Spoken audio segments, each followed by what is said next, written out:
ఒక Spanish are బ్రెజిలియన్లో ఒక సామెత ఉంది. ఏంటంటే చిన్న వయసులో ఒక 5 ఏళ్ల వయసులో 6 ఏళ్ల వయసులో ఉన్నటువంటి పిల్లలకి ఫాదరే సూపర్ హీరో, వాళ్ళ ఫాదర్ సూపర్ మ్యాన్ అనుకుంటారు.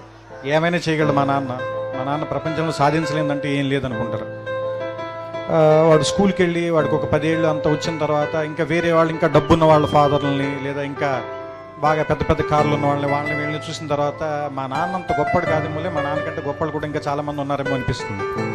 అదే ఒక 15 ఏళ్ళు దాటి 18 ఏళ్ళు అవి వస్తున్నప్పుడు నాన్న సిగరెట్ కాల్చొద్దురా, లేదా బాగా చదువుకోరా, రాత్రిపూట ఇడ్లీకి ఇంటికి రారా, ఇలాంటివన్నీ చెప్పినప్పుడు మా నాన్న ఏంటి బాగా నచ్చదొబ్బుతున్నాడు, చేదస్తాం అనుకుంటాను, మా నాన్నకి సరిగ్గా తెలియదు అనుకుంటా బతకటం, అందుకని ఇలా అయిపోయాడు అనుకుంటాడు.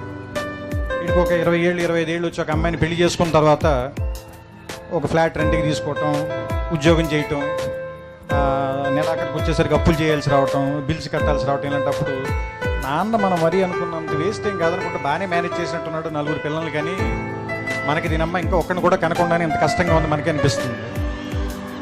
ఆ తర్వాత ఒక 35-40 దాటిన తర్వాత పిల్లలు కొంచెం పెద్దవాళ్ళు అవుతుంటే స్కూల్ ఫీజులు, రికమెండేషన్లు, ఆ తర్వాత వాళ్ళకి ఏదైనా ఒంట్లో బాగున్నప్పుడు రాత్రిపూట హాస్పిటల్కి పరిగెత్తటాలు, ఏదైనా ఒక కష్టం వస్తే డబ్బుల కోసం ఎత్తుక్కోవటాలు, ఇలాంటప్పుడు నాన్న గుర్తుంచి కళ్ళల్లో నీళ్ళు వస్తాయి.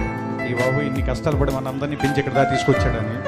కానీ మనం అది చెప్పేసరికి చాలామంది నాన్నలు 2 రోజు చచ్చిపోతారు. అందుకని నా ఉద్దేశం ఏంటంటే నాన్న బతికుండగానే మనం అందరం థ్యాంక్స్ చెప్దాం. అలాగే అమ్మను కూడా సంవత్సరంలో 1 రోజు ప్రేమించి మిగతా అన్ని రోజులు కంసాలు వీసిదేసి తిట్టటాలు అవి కాకుండా అమ్మని జీవితాంతం